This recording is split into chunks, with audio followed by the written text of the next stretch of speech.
Hello students, welcome to बाइन edutech class. Last video में हम लोगों ने डिस्कस किया था ऑब्जेक्टिव्स ऑफ मैनेजमेंट के उद्देश्य। उसमें हम लोगों ने 3 मेन पॉइंट्स डिस्कस किया था। Number 1 organisational objective, number 2 social objective and number 3 individual या पर्सनल ऑब्जेक्टिव। ऑर्गेनाइजेशनल ऑब्जेक्टिव्स को भी हम लोगों ने 3 पार्ट में डिवाइड किया था। Number 1 survival, number 2 profit and number 3 growth. तो ऑर्गेनाइजेशन का एक अपना ऑब्जेक्टिव होता है जिसके अकॉर्डिंग वो काम करता है। एक ऑब्जेक्टिव उसके पास है, एक उद्देश्य है, उसी उद्देश्य के रिगार्डिंग वो अपने सारे एफर्ट्स और एनर्जी को लगाता है ताकि वो टारगेट तक रीच कर पाए। और जो ऑर्गेनाइजेशन जिस पर्पस के लिए बनाया गया है या जो ऑर्गेनाइजेशन का जो इंटरेस्ट है वो पूरा हो पाए। इसमें भी हम लोगों ने नंबर 1 पढ़ा सर्वाइवल। और ऑर्गेनाइजेशन का एग्जिस्टेंस अगर रहेगा तभी हम बाकी के काम भी कर पाएंगे। ऑर्गेनाइजेशन मार्केट में एग्जिस्ट करेगा तभी वो अपने नंबर ऑफ़ एक्टिविटीज़ को परफॉर्म कर पाएगा, बहुत सारी चीज़ें कर पाएगा। अगर वो मार्केट में या उसका एग्जिस्टेंस या सर्वाइवल संभव नहीं हो पाएगा तो बाकी की सारी चीज़ें करना ये पॉसिबल नहीं हो पाएगा। तो अब सर्वाइवल के लिए क्या करना होगा? तो नंबर 2 में हम लोगों ने डिस्कस किया था प्रॉफिट। प्रॉफिट जो है वो बहुत इम्पॉर्टेंट रोल प्ले करता है किसी भी ऑर्गेनाइजेशन को डेवलप करवाने के लिए। प्रॉफिट जो है वो ऑर्गेनाइजेशन का लाइफ ब्लड भी उसे हम बोलते हैं। यानी अगर वो प्रॉफिट नहीं रहेगा किसी भी ऑर्गेनाइजेशन में, ऑर्गेनाइजेशन ये कभी नहीं बोलता है या इसके डेफिनेशन में हम लोगों ने ये नहीं पढ़ा कि केवल ये लार्ज स्केल के ऑर्गेनाइजेशन के लिए है। ये हर उस ऑर्गेनाइजेशन के लिए है जिसको एक पर्पस के तहत बनाया गया है, जिन लोगों ने इसको बनाया है उनका इंटरेस्ट जो है वो एक कॉमन इंटरेस्ट में काउंट होता है। तो प्रॉफिट बहुत इम्पॉर्टेंट रोल प्ले करता है। ये ऑर्गेनाइजेशन का लाइफ ब्लड भी कहते हैं इसे। और जब हम प्रॉफिट कमाएंगे तभी हम एक्सपैंड कर पाएंगे, अर्थात जो हमारा थर्ड पॉइंट है वो है ग्रोथ। तो ग्रोथ तभी संभव है जब हम प्रॉफिट कमाएंगे, क्योंकि हमने इनिशियल स्टेज में कितना कंट्रीब्यूट किया, अब हम कितना कमा रहे हैं। हमारा एक्सपेंडिचर हमारे प्रॉफिट्स के थ्रू ही हम पूरा कर पाएंगे। हमारे जो खर्चे होंगे ऑर्गेनाइजेशन में उसको हम कैसे पूरा करेंगे? प्रॉफिट्स के थ्रू पूरा करेंगे। तो प्रॉफिट जो है वो एक्सपेंशन में भी हेल्प करता है। देन हम लोगों ने बात किया था सोशल ऑब्जेक्टिव। एक ऑर्गेनाइजेशन जो है वो सोसाइटी में एग्जिस्ट होता है, सोसाइटी से वो नंबर ऑफ़ चीज़ें लेता है, सोसाइटी से वो रिसोर्सेज गैदर कर रहा है। तो एक ऑर्गेनाइजेशन को अपने सोसाइटी के टुवर्ड्स भी कुछ रिस्पॉन्सिबिलिटी निभानी होती है। नंबर 1 में हम लोगों ने देखा था कि इन्वायरमेंटल या नेचुरल प्रोटेक्शन के हिसाब से क्या होगा। तो नेशन को प्रोटेक्ट करना यानी ऑर्गेनाइजेशन को ऐसा काम ना करे कि हमारे नेशन या हमारे इन्वायरमेंट को उससे नुकसान हो। वो वैसे केमिकल्स को यूज़ ना करे जिससे वातावरण ख़राब हो, या वो जो अपना वेस्टेज है वो उसको ऐसी जगह नहीं फेंक रहा है जहाँ से जो अदर क्रिएचर्स हैं उनको हार्म होगा। ओके, नेक्स्ट हम लोगों ने इसमें देखा था कस्टमर सेटिस्फैक्शन। कस्टमर तभी सेटिस्फाई होंगे जब उन्हें एक अच्छा क्वालिटी का प्रोडक्ट अवेलेबल करवाया जाएगा। तो एक अच्छा क्वालिटी का प्रोडक्ट अवेलेबल करवाना प्लस प्राइस जो है वो भी रीज़नेबल होना चाहिए, तभी हमारे कस्टमर भी सेटिस्फाई होंगे। ओके, देन आफ्टर हम लोगों ने बातें की थी पर्सनल या इंडिविजुअल्स ऑब्जेक्टिव में। इंडिविजुअल को क्या चाहिए? अगर कोई व्यक्ति किसी ऑर्गेनाइजेशन में काम करता है तो एक उसका अपना उद्देश्य होता है, एक पर्सनल ऑब्जेक्टिव उसके होते हैं कि हमने अपने पर्सनल ये काम को पूरा करना है।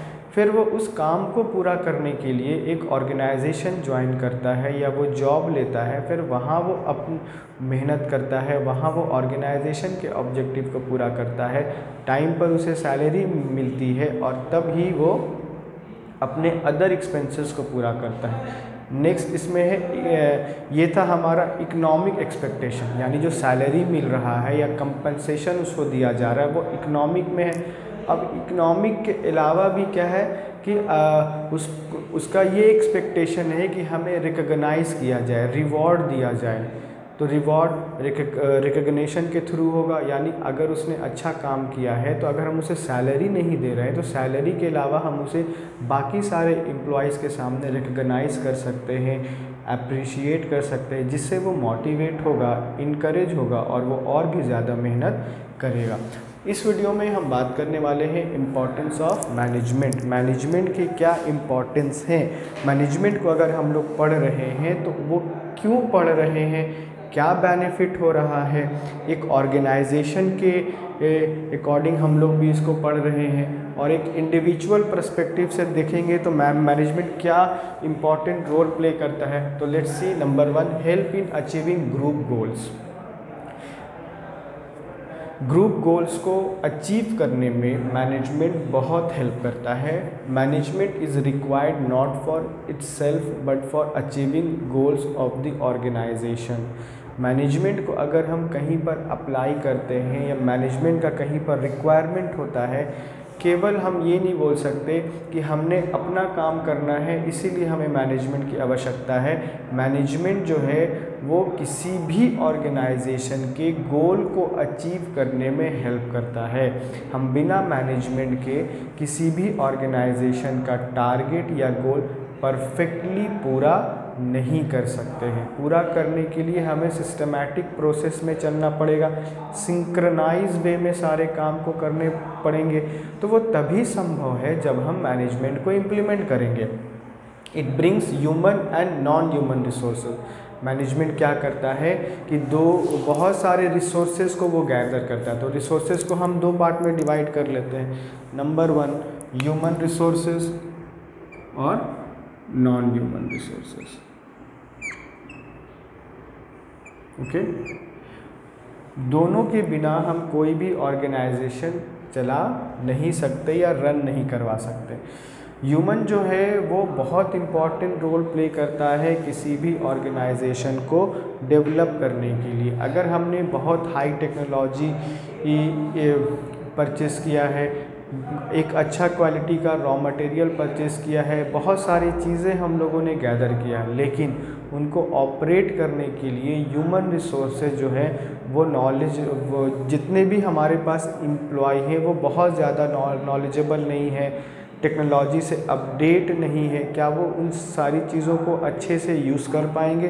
तो नहीं कर पाएंगे। तो अच्छा क्वालिटी का रॉ मटेरियल है, टेक्नोलॉजी है, बट स्टिल अगर ह्यूमन रिसोर्सेज हमारे पास स्किलफुल नहीं है, नॉलेजेबल नहीं है, तो हम बेहतर तरीके से दोनों ही रिसोर्सेज का उपयोग नहीं कर पाएंगे। तो मैनेजमेंट क्या करता है, ह्यूमन रिसोर्सेज और नॉन ह्यूमन रिसोर्सेज को साथ में लाता है together and give a common direction to efforts. वो दोनों ही रिसोर्सेज को एक जगह गैदर करेगा, जमा करेगा और दोनों को कॉमन डायरेक्शन में मूव ऑन करवाएगा। कौन से डायरेक्शन में? जिस डायरेक्शन में हमारे ऑर्गेनाइजेशन का गोल है, जिस डायरेक्शन में हम मूव करके अपने टारगेट तक रीच कर सकते हैं, उसी डायरेक्शन में जितने भी हम एफ़र्ट्स अगर ऑर्गेनाइजेशन में लगाएंगे तो वो सारे एफ़र्ट्स अगर रॉन्ग डायरेक्शन में पुट हम करेंगे, गलत डायरेक्शन में हम जाएंगे, क्या हम अपने टारगेट तक रीच कर पाएंगे? नहीं कर पाएंगे। अगर हमने बहुत ज़्यादा मेहनत किया है, बहुत ज़्यादा एफ़र्ट्स हम लगा रहे हैं, लेकिन वो सारे के सारे एफ़र्ट्स जो हैं वो सही दिशा में नहीं जा रहे हैं, रॉन्ग डायरेक्शन में जा रहे हैं, तो एट द एंड जो हमें रिज़ल्ट मिलेगा वो हमारे अकॉर्डिंग वो रिज़ल्ट नहीं होगा।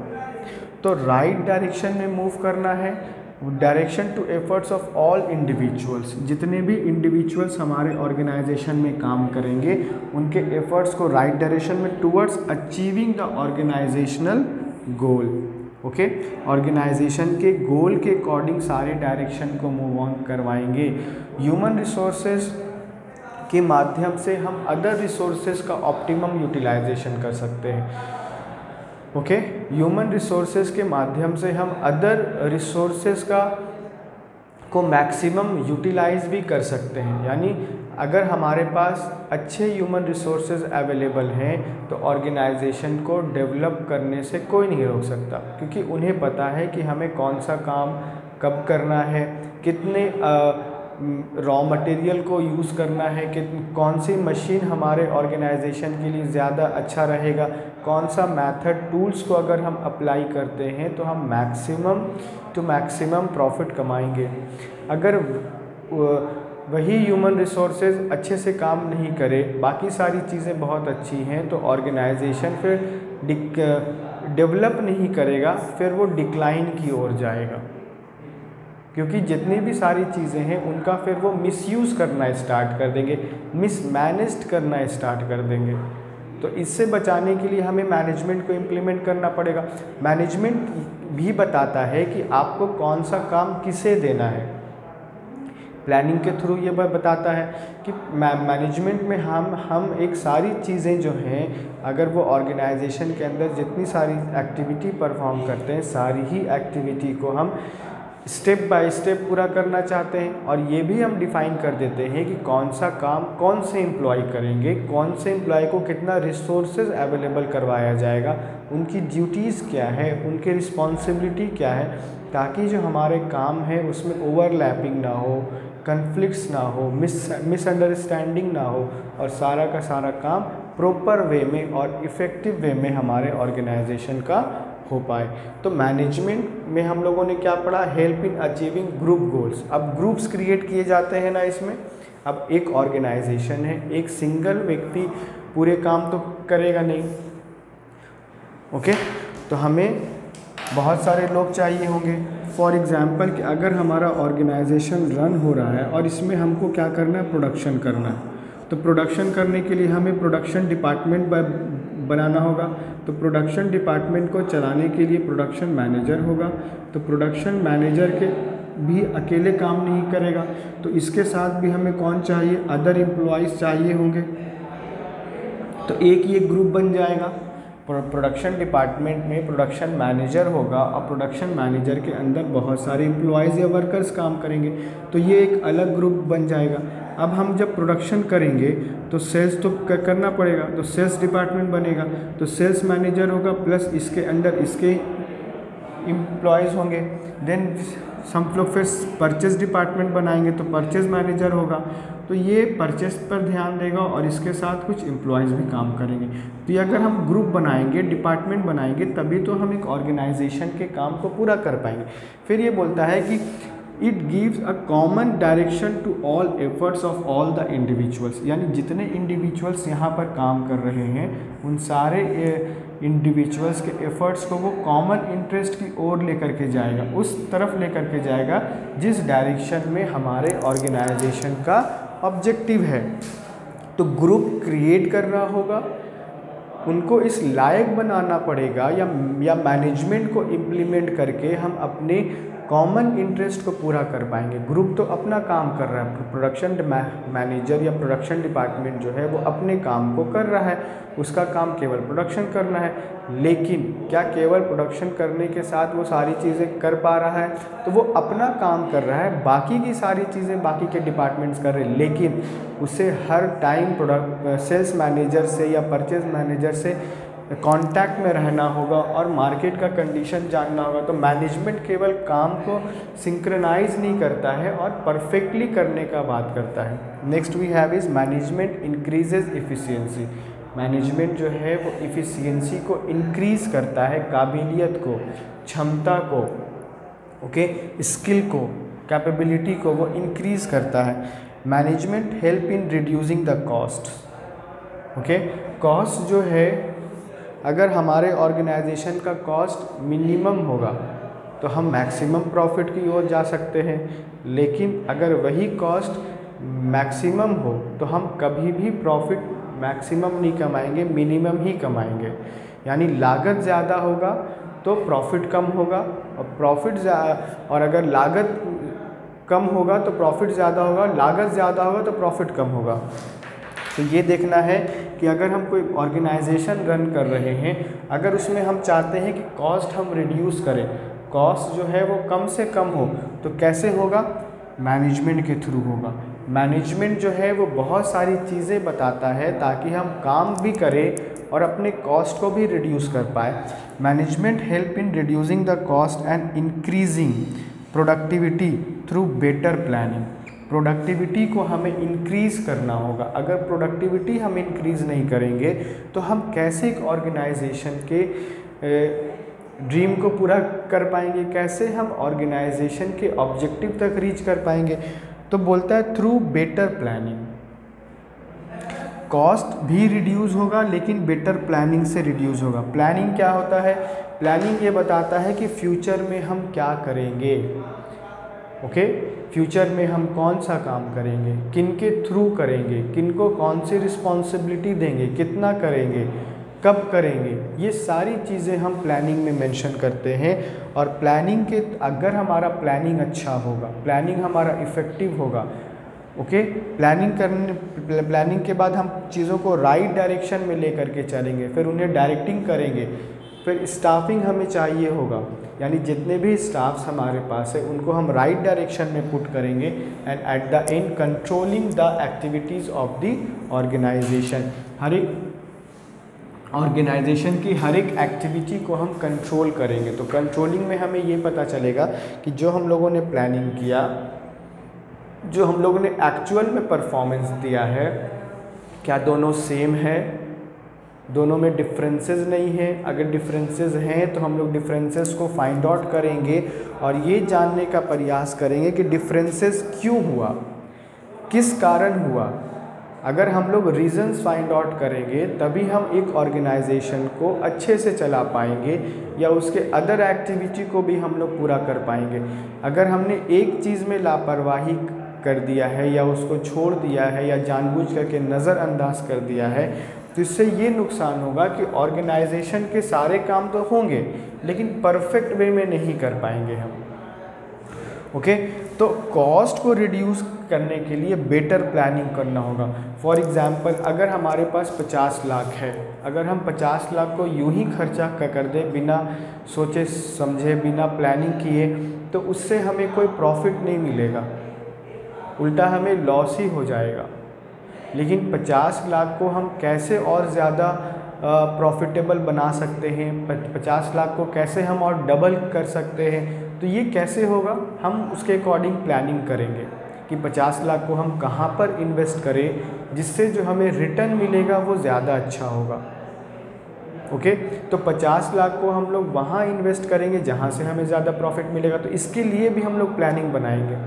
तो उसी प्रकार ऑर्गेनाइजेशन में कोई भी काम करते हैं, कोई भी एक्टिविटी करते हैं, तो उसके लिए बेटर प्लानिंग होना बहुत इम्पॉर्टेंट है। देन जो हम स्टाफ्स को हायर करेंगे, ह्यूमन रिसोर्सेज को हायर करेंगे, वो वेल क्वालिफाइड होने चाहिए, नॉलेजेबल होने चाहिए, स्किलफुल होने चाहिए, ताकि हम उनका मैक्सिमम यूज़ कर पाएँ। उनके पास जो क्षमता है वो उस क्षमता की मदद से या उस क्षमता को एक्सप्लॉइट करके हम अपने ऑर्गेनाइजेशन को ज़्यादा से ज़्यादा ग्रो करा पाए या डेवलप करा पाए। राइट डायरेक्शन में मूव करेंगे, कंट्रोलिंग करेंगे the activities of the organisation. अगर हमने ऑर्गेनाइजेशन की हर एक एक्टिविटी को कंट्रोल करना छोड़ दिया तो सारी की सारी चीज़ें मिसमैनेज्ड हो जाएंगी। हम फिर ऑर्गेनाइजेशन के गोल तक भी रीच कर जाएं, लेकिन जो कॉस्ट है फिर वो इंक्रीज़ कर जाएगा, और जब कॉस्ट इंक्रीज़ कर जाएगा तो डेफिनेटली प्रॉफिट जो है उतना एक्सपेक्टेशन के अकॉर्डिंग नहीं आएगा, क्योंकि हर एक बिजनेसमैन यही चाहता है कि हम मैक्सिमम प्रॉफिट कमाएं। मैक्सिमम प्रॉफिट वो तभी कमाएगा जब वो सही तरीके से चीज़ों का यूज़ कर रहा होगा। Next we have is point number 3, management create a dynamic organisation. Management कैसा ऑर्गेनाइजेशन क्रिएट करता है? तो डायनामिक ऑर्गेनाइजेशन क्रिएट करता है। An organisation operate in a constantly changing environment. एक और अच्छा इन्वायरमेंट जो है वो हमेशा सेम नहीं होता है, फ्लैक्चुएशंस आते रहते हैं, अप्स एंड डाउन्स आते रहते हैं। अगर हम लोग टेक्नोलॉजी की ही बात करते हैं तो पर डे हर दिन हमें टेक्नोलॉजी में कुछ ना कुछ नया मिलता है, अपग्रेड वर्ज़न हमें दिखने को मिलता है। तो अगर हम अपग्रेड वर्ज़न को चाहते हैं तो हमें उसी के अकॉर्डिंग चेंज होना पड़ेगा। ऑर्गेनाइजेशन एक प्लानिंग के अकॉर्डिंग चलता है, उसके लिए एक प्लानिंग किया जाता है, लेकिन प्लानिंग को हम लोग टाइम टू टाइम या सडनली हम लोग चेंज करेंगे तो जिसके कारण हमें लॉस भी हो सकता है। लेकिन अगर हम लोग चेंज नहीं करेंगे फिर भी हमें लॉस होगा, तो दोनों ही कंडीशन में लॉस होगा। चेंज नहीं करते हैं तब भी और चेंज करते हैं तब भी। लेकिन अगर हम लोग मैनेजमेंट को इम्प्लीमेंट करते हैं और उसके बाद हम लोग चेंजेस के अकॉर्डिंग काम करना स्टार्ट करते हैं, जो लॉसेस होंगे वो बहुत कम हमें देखने को मिलेंगे और हो सकता है कि हमें प्रॉफिट ज़्यादा हो जाए। क्योंकि प्लानिंग जो हम लोग करते हैं वो प्रेजेंट में रह कर के फ्यूचर के लिए करते हैं। ऐसा तो है नहीं कि भविष्य में जा कर के फ्यूचर में जा कर के प्लानिंग कर लिया फिर रिटर्न प्रेजेंट में आ गए। केवल अजम्पशन की बेसिस पर हम लोग प्लानिंग करते हैं। तो कभी कभी प्लानिंग सही होता है, मैक्सिमम टाइम हम लोग अज्यूम करके करते तो 100% जो एक्यूरेसी होगा वो नहीं होगा, कुछ ना कुछ कमी रह जाएगा। तो इन्वायरमेंट के चेंजेस के कारण हमें लॉसेस भी होंगे, लेकिन अगर हम लोग चेंज होंगे उसके अकॉर्डिंग तो हमारे ऑर्गेनाइजेशन के लिए बेटर होगा। Employees generally resist to changes. Employees जो हैं वो बहुत नानुकुर करते हैं, मना करते हैं, रेजिस्ट करते हैं कि नहीं हमें चेंजेस के अकॉर्डिंग काम नहीं करना है।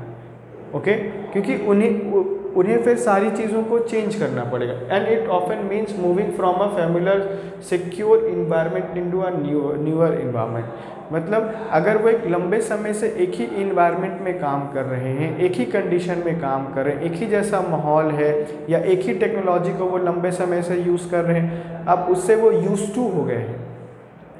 अब जिस चीज़ से एम्प्लॉय लंबे समय से यूज टू हो गए, क्या वो उसको छोड़ना चाहेंगे? नहीं, क्योंकि अगर वो कोई नया चीज़ करते हैं तो उनको फिर नई चीज़ें सीखनी पड़ेंगी, नई चीज़ें जाननी पड़ेंगी, जिसके लिए फिर उन्हें एक्स्ट्रा एफर्ट लगेगा, एक्स्ट्रा मेहनत लगेगा। तो वो इसीलिए उस चीज़ को नहीं करने के लिए बोलते हैं, बट मोर चैलेंजिंग वन हो जाता है। Then management helps people adopt. Management क्या करता है? पीपल को हेल्प करता है, एम्प्लॉयज़ को हेल्प करता है to adopt this changes so that the organisation is able to maintain its competitive edge. आज का समय जो है वो बहुत ज़्यादा कंपटीशन वाला है, तो जब बहुत ज़्यादा कंपटीशन वाला मार्केट हमारे सामने है और हम लोग चेंजेस के अकॉर्डिंग या जिस प्रकार से इन्वायरमेंट चेंज कर रहा है उस प्रकार से अगर हम लोग चेंज नहीं होंगे या अपने काम को इन्वायरमेंट के अकॉर्डिंग नहीं करेंगे तो हम इस कॉम्पिटिटिव एज में या कॉम्पिटिटिव एरा में हम लोग पीछे रह जाएंगे। तो इस कॉम्पिटिटिव एरा में आगे बढ़ने के लिए हमें मार्केट के कंडीशंस को समझना होगा और उसी के अकॉर्डिंग काम करना होगा। ओके, तो मैनेजमेंट बहुत हेल्प करता है ऑर्गेनाइजेशंस के एम्प्लॉयज़ को, पीपल को कि आप अडॉप्ट करो, क्योंकि हम सारा काम सीक्वेंस में करना जानते हैं मैनेजमेंट के अकॉर्डिंग। मैनेजमेंट हर वो सारी चीज़ें प्रोवाइड करवाता है जिसके थ्रू हम सारे कामों को सिस्टमैटिक वे में या प्रॉपर वे में करेंगे। ओके, नेक्स्ट वी हैव इस point number 4, management help in achieving personal objective. Management help करता है पर्सनल ऑब्जेक्टिव को पूरा करने के लिए।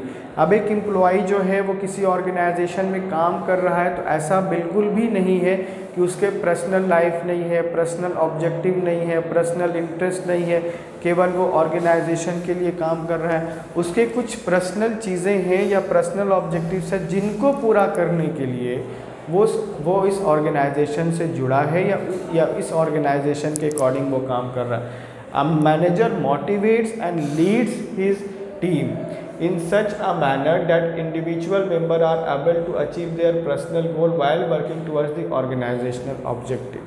मैनेजर जो है वो टीम का लीडर होता है, टीम को मोटिवेट करता है, टीम को इनकरेज करता है ताकि जितने भी एम्प्लॉयज़ हैं, जितने भी वर्कर्स हैं, वो एक ऑर्गेनाइजेशन का काम भी पूरा करे, ऑर्गेनाइजेशन के नीड्स को भी पूरा करे और अपने पर्सनल ऑब्जेक्टिव को भी पूरा करे। एक ऑर्गेनाइजेशन अगर अच्छे से रन होगा और वो अपने ऑब्जेक्टिव को पूरा कर रहा होगा एम्प्लॉयज़ के थ्रू, तभी वो एम्प्लॉय के नीड्स को भी पूरा कर पाएगा। क्योंकि एम्प्लॉय जो हैं वो डिपेंड किस पर है? ऑर्गेनाइजेशन पे। ऑर्गेनाइजेशन सैलरी कब देगा उन्हें? जब वो ऑर्गेनाइजेशन प्रॉफिट कमाएगा। तो जब हम चाहते हैं कि एक एम्प्लॉय को हम या मैनेजर चाहता है कि हमारे एम्प्लॉय हमारे ऑर्गेनाइजेशन का काम पूरा करे, तो मैनेजर का ये भी रिस्पॉन्सिबिलिटी है कि वो अपने हर एक एम्प्लॉय के पर्सनल इंटरेस्ट को भी पूरा करने में हेल्प करे। ओके, क्योंकि वो टीम को लेकर के चल रहा है और जो टीम का हेड होता है वो हमेशा अपने टीम मेंबर्स को मोटिवेट करता रहता है, इनकरेज करता रहता है, ताकि उन्हें कभी ये ना लगे कि ये केवल हमसे काम ले रहा है और उसके अकॉर्डिंग हमें कोई बेनिफिट्स नहीं प्रोवाइड कर रहा है। Okay, next, through motivation and leadership management help in individual to develop team spirit. Okay, अगर मैनेजमेंट जो है वो क्या कर रहा है, मोटिवेशन के थ्रू और लीडरशिप के थ्रू हेल्प कर रहा है individuals to develop team spirit, मतलब टीम में काम करना। टीम स्पिरिट आएगा तो हर एक व्यक्ति अपने मेंबर को कोऑपरेट करेगा, सपोर्ट करेगा। इंडिविजुअल्स अगर एक ग्रुप में है, एक टीम में है और वो एक दूसरे को सहयोग नहीं कर रहे हैं, एक दूसरे की मदद नहीं कर रहे हैं, तो कभी भी वो टीम जो है वो ग्रो नहीं कर पाएगा। तो ग्रो करने के लिए टीम स्पिरिट होना बहुत इम्पॉर्टेंट है। टीम स्पिरिट होगा तभी हम एक ऑर्गेनाइजेशन के गोल को इफ़ेक्टिव वे में पूरा कर पाएंगे। Team spirit, cooperation and commitment to group success, ये सारी चीज़ें होंगी ग्रुप में, तभी हमारा ग्रुप क्या करेगा, सक्सेस होगा। Team spirit, cooperation and commitment, ये होगा तभी हम कर पाएंगे अपने ग्रुप को ज़्यादा से ज़्यादा सक्सेसफुल। और ये कब संभव है, जब हम मैनेजमेंट को इम्प्लीमेंट करेंगे या मैनेजमेंट के थ्रू काम करना स्टार्ट करेंगे। Next we have is point number 5, management helps in the development of society. Management help करता है किस चीज़ को डेवलप करने के लिए, तो सोसाइटी को डेवलप करने के लिए। मैंने आपको पहले भी बताया था कि हम ऑर्गेनाइजेशन में जितनी सारी चीज़ें गैदर करते हैं, जितनी सारी चीज़ें कलेक्ट करते हैं, वो सारी की सारी चीज़ें कहाँ की होती हैं, तो सोसाइटी की होती हैं। यानी सोसाइटी में नंबर ऑफ़ अपॉर्चुनिटीज़ अवेलेबल हैं, जो हर एक बिजनेसमैन जो है या जो ऑर्गेनाइजेशन का हेड बनना चाहता है या कोई काम करना चाहता है, तो वो उन अपॉर्चुनिटी का लाभ उठाएगा और सोसाइटी के रिसोर्सेज को यूज़ करके वो खुद भी डेवलप होगा और सोसाइटी को भी डेवलप करेगा। तो मैनेजमेंट हेल्प करता है development of society. It provide good quality product. Management क्या करता है, सोसाइटी को एक अच्छा प्रोडक्ट सप्लाई करता है। अगर ऑर्गेनाइजेशन नंबर ऑफ रिसोर्सेज एक सोसाइटी से ले रहा है, तो उसका ये रिस्पॉन्सिबिलिटी है कि वो अपने सोसाइटी को एक अच्छा प्रोडक्ट रिटर्न करे।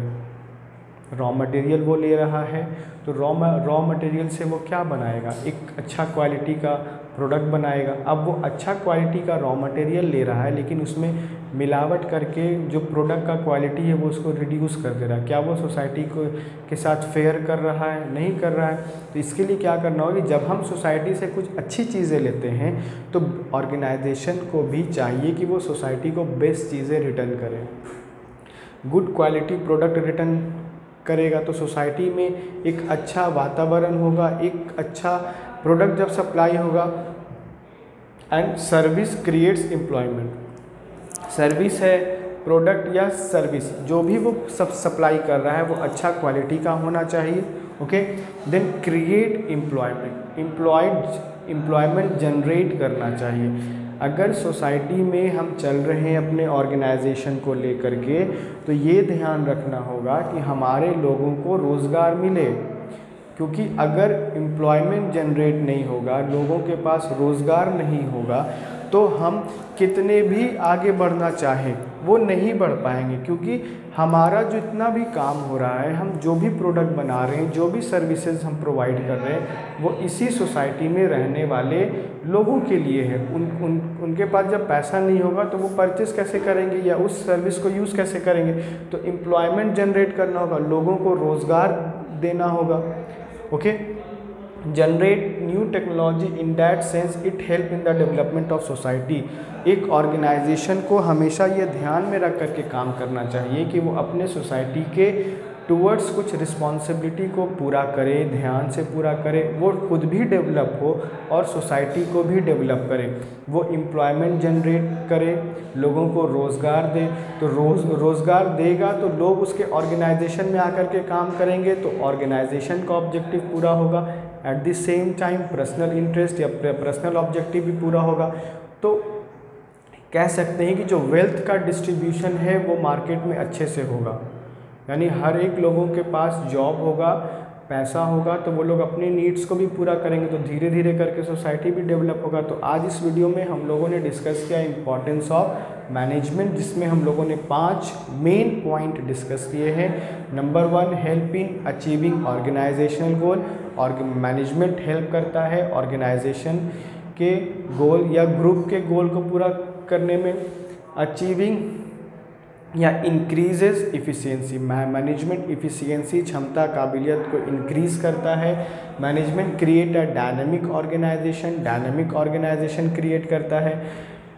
Help in achieving personal objective को हेल्प करने में ये पूरा करता है। Then management help in the development of society को डेवलप करने में मैनेजमेंट बहुत इफेक्टिव रोल निभाता है।